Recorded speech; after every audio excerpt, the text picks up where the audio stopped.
So what we're going to learn how to do today is continuous bias from a fat quarter, because a lot of times we don't have a lot of fabric left over and we need a lot of strips. So this is a really good way to get a lot of strips out of a little bit of fabric. It's so cool. So what you'll do is you'll get a fat quarter, and that's what this is. It's a fat quarter. It's 18 inches long by 22 inches wide, which means it's 18 inches by half the width of the fabric. First thing you'll do is trim off your selvage. And then it's very important for me to mark things. And I put an arrow on this straight side and an arrow on this straight side, because those are the two sides that have to be sewn together. So I want to make sure I don't get them all mixed up, in other words. Then you'll take your fat quarter, which is not a square, it's a rectangle, and you're going to fold it so that you have a bias. So now you've established your bias. You're going to press that, and then after you press it, you're going to cut that bias. Now I've shortened it up a little bit so it's not so big. So we've got the same rectangle, just smaller. We have both of our arrows. So all you have to do is flip this arrow over to this one. And the arrows don't have to be exactly in the same place. That's just telling you that it's that side. And so they may not be in the same place, like the distance wise. So once that's done, then you're going to sew this seam, a 1/4 inch seam, and press it open. So far so good. Here it is, our seam pressed open. The next thing I want you to do, because I draw lines on everything, I think most people know I'm a tracer or drawer.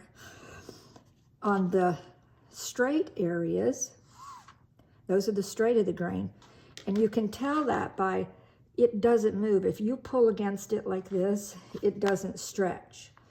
These are the two bias areas, so you can see how they stretch, so you don't want to get them mixed up at all.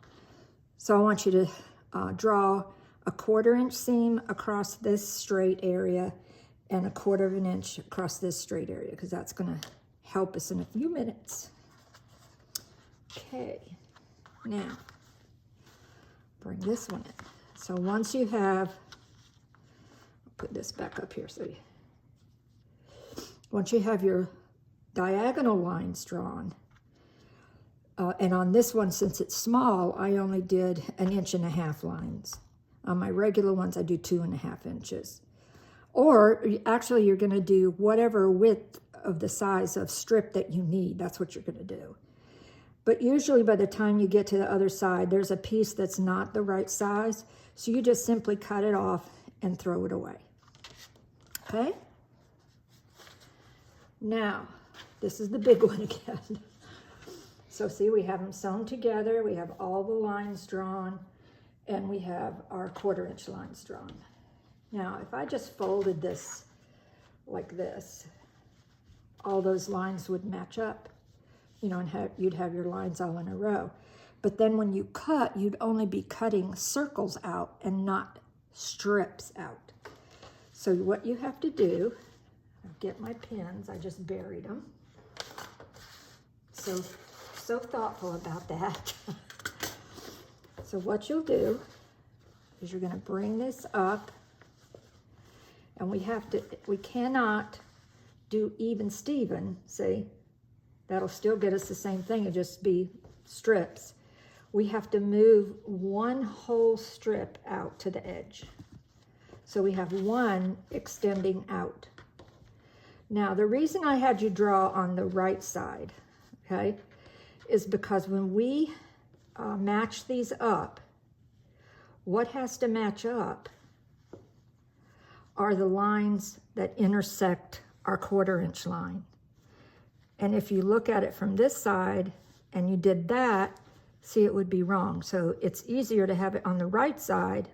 That way you can fold it down and simply follow it across. It's very easy. I had a hard time. I thought, well, I don't know why we're drawing on the wrong side, but it's the right side I draw on. So just keep going, just follow along.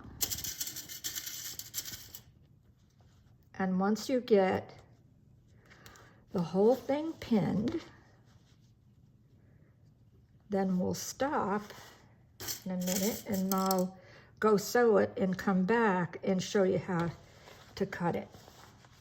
So if you just see how easy that matches up, so simple. Sometimes people just make things too hard.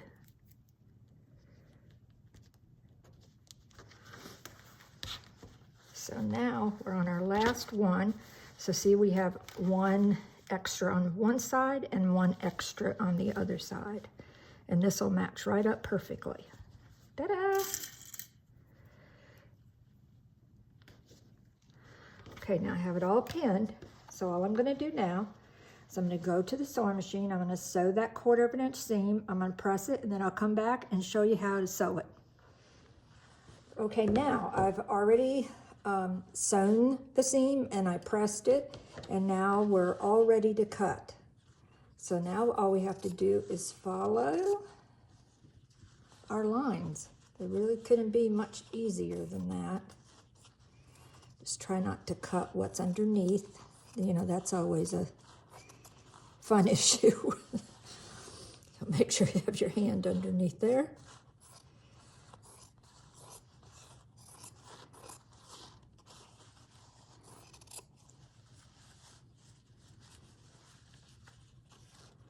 And it just makes yards and yards of bias when you don't have a lot of fabric left over.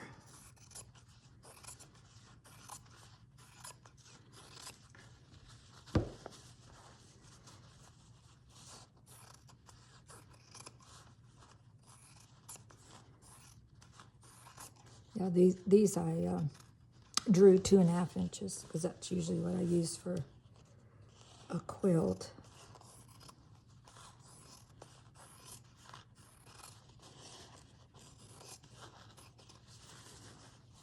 It's coming. Getting down there.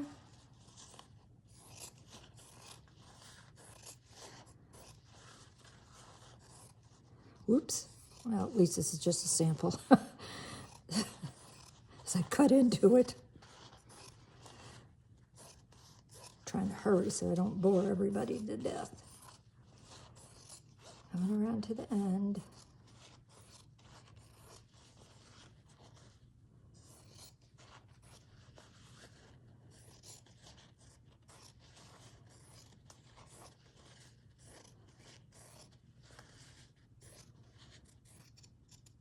There. So now you see we have lots and lots of a nice long strip.